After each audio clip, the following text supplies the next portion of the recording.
कहते हैं ना कि जब इश्क का खुमार चढ़ता है तो कुछ भी नजर नहीं आता है, और कभी कभी इश्क के आग में जलने वाले परवानों के बढ़ते कदम आत्मघाती भी साबित हो जाते हैं।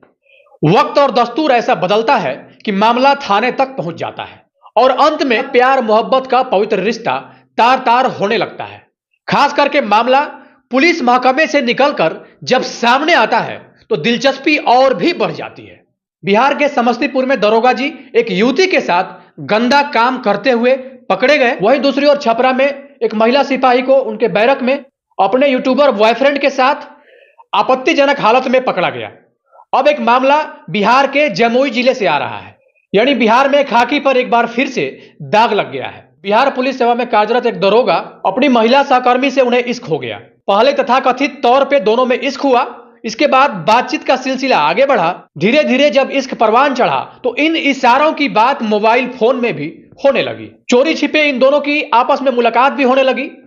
कस्में और वादों का सिलसिला भी शुरू हो गया और दोनों एक दूसरे के साथ जीने और मरने की कस्मों को खाकर एक दूसरे का हाथ भी थाम लिए। दरोगा ने इस तरीके से उस महिला सिपाही को अपने प्रेम के जाल में फंसा लिया कि वो महिला सहकर्मी जो कांस्टेबल थी, जो सिपाही थी, वो पूरी तरीके से दरोगा के बातों में, दरोगा के मीठी मीठी बातों में आकर इस कदर वो भी मजबूर हो गई। वो बड़े ही आसानी से एक दिन दरोगा के बाहों में भी आकर खाकी को पूरी तरीके से शर्मसार कर दी। इसके बाद दरोगा ने फिर अपना असली रंग दिखाना शुरू कर दिया। अपनी जरूरत पूरा होने के बाद वो दरोगा महिला सिपाही को पूरी तरीके से धोखा देना शुरू कर दिया और अंततः महिला सिपाही का दिल टूट गया। फिर क्या था, हुआ वही जो हमेशा से होते आया है।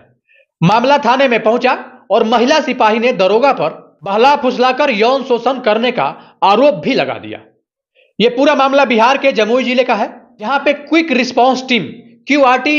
टीम में पदस्थापित महिला सिपाही ने अपने सीनियर ऑफिसर धीरज कुमार सुमन पर जबरन शारीरिक संबंध बनाने और शादी का प्रलोभन देकर यौन शोषण का आरोप लगाते हुए महिला थाने में केस दर्ज कराया है। इस मामले में पीड़ित महिला सिपाही का कहना है कि जब वह यातायात थाने में पदस्थापित थी, उसके वरीय अधिकारी दरोगा धीरज कुमार सुमन ने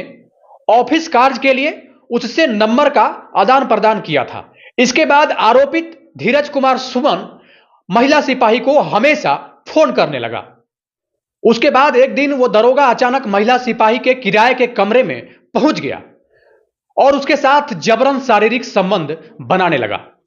जब वह एक बार संबंध बना लिया, इसके बाद उस महिला सिपाही से शादी करने की बात कहकर वो लगातार उस महिला सिपाही का शोषण करता रहा और लगातार उस महिला सिपाही के साथ निरंतर एक निश्चित समय अंतराल के बाद वो लगातार हर दिन, एक दिन 2 दिन गैप करके लगातार उस महिला सिपाही के साथ शारीरिक संबंध बनाते रहा और उसको इस झूठे दिलासे में रखा, झूठे बहकावे में रखा कि मैं तुम्हारे साथ शादी कर लूंगा। वह उस महिला सिपाही का लगातार यौन शोषण करते रहा। साथ ही उसने महिला सिपाही से ऑनलाइन मार्केटिंग के नाम पर लाखों रुपए खर्च करवाए। इतना ही नहीं, अंत में मारपीट और प्रताड़ित करना भी शुरू कर दिया। वो पूरी तरीके से उस महिला सिपाही को विवश कर दिया और विवश करने के बाद स्थिति यह हो गई कि वो अपनी इस बात को किसी से शेयर भी नहीं कर पा रही थी, क्योंकि वो जो दरोगा था वो पूरी तरीके से उस महिला सिपाही को टॉर्चर कर रहा था, लगातार शोषण कर रहा था और शोषण करने के साथ साथ जो भी खर्च होते,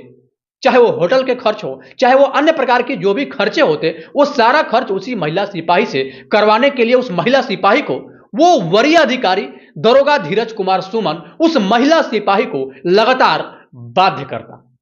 बात तो और भी बढ़ गई जब नियमित रूप से यौन शोषण करने के पश्चात वो महिला सिपाही गर्भवती हो गई, प्रेग्नेंट हो गई।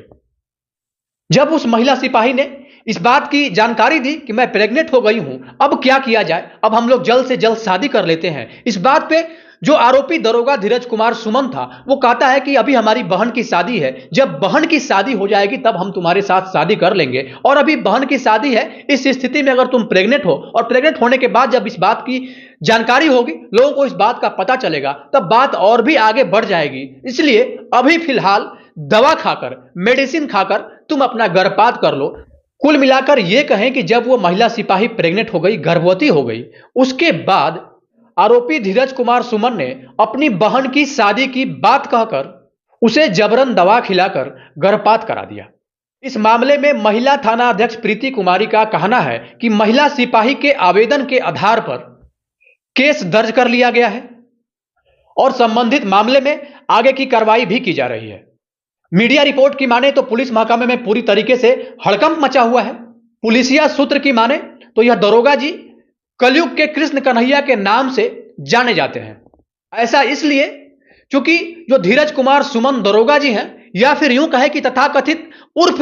कृष्ण कन्हैया जी हैं, 2 से 3 लड़कियों के साथ प्यार का वादा भी कर चुके हैं और उन तीनों लड़कियों को कहीं न कहीं इस झांसे में रखे हैं अभी तक कि वो उन लड़कियों के साथ शादी भी कर लेंगे। लेकिन उन तीनों लड़कियों को इस बात की जानकारी नहीं है। के अलावा भी उनके जो बॉयफ्रेंड हैं, जो कलयुग के कृष्ण कन्हैया धीरज कुमार सुमन जी हैं, उनका किसी अन्य लड़कियों के साथ अफेयर भी है। मतलब कानों कान एक दूसरे लड़कियों को इस बात की खबर नहीं है कि उनका जो बॉयफ्रेंड है धीरज कुमार सुमन, वो किसी अन्य लड़कियों के साथ अफेयर में नहीं है। पूरी तरीके से वो लड़की इस बात को जानती है, मानती है कि जो धीरज कुमार सुमन उर्फ कलयुग के कृष्ण कन्हैया जी हैं, वो मेरे साथ लव अफेयर में हैं और हम ही से वो शादी करेंगे। पूरी तरीके से यूं कहें कि उन तीनों लड़कियों को भी ये झांसे में दरोगा धीरज कुमार सुमन जी रखे हुए थे।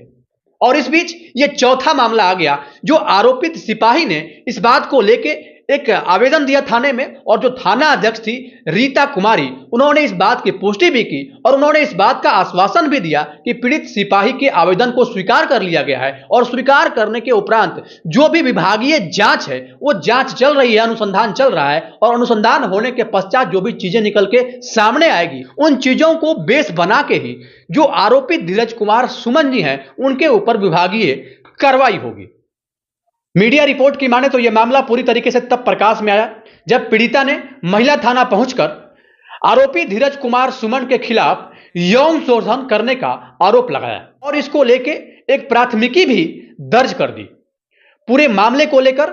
महिला थाना अध्यक्ष प्रीति कुमारी ने बताया, एक महिला कांस्टेबल ने दरोगा के ऊपर शादी का झांसा देकर यौन शोषण करने का आरोप लगाया है। एफआईआर दर्ज कर ली गई है और पूरे मामले की जांच करने के उपरांत संबंधित आरोपी पर कार्रवाई भी की जाएगी। इस बिहार में घिनौना चेहरा फिर सामने आया है। ऐसे ही पुलिस कर्मियों के वजह से आम लोगों के मन में इसकी गंदी छवि बनती है। ऐसा बिल्कुल नहीं है कि सब बुरे हैं, ज्यादातर अच्छे होंगे, नो डाउट, लेकिन चंद भेड़ियों की वजह से पुलिस का दामन दागदार होता रहता है। बाकी इस घटना को बताने का उद्देश्य किसी को परेशान करना नहीं, किसी की भावनाओं को आहत करना नहीं, किसी के अंतरात्मा को चोट पहुंचाना नहीं, बल्कि आपको सचेत करना था, आपको जागरूक करना था, आपको इस बात का एहसास भी कराना था कि जब रक्षक ही भक्षक हो जाए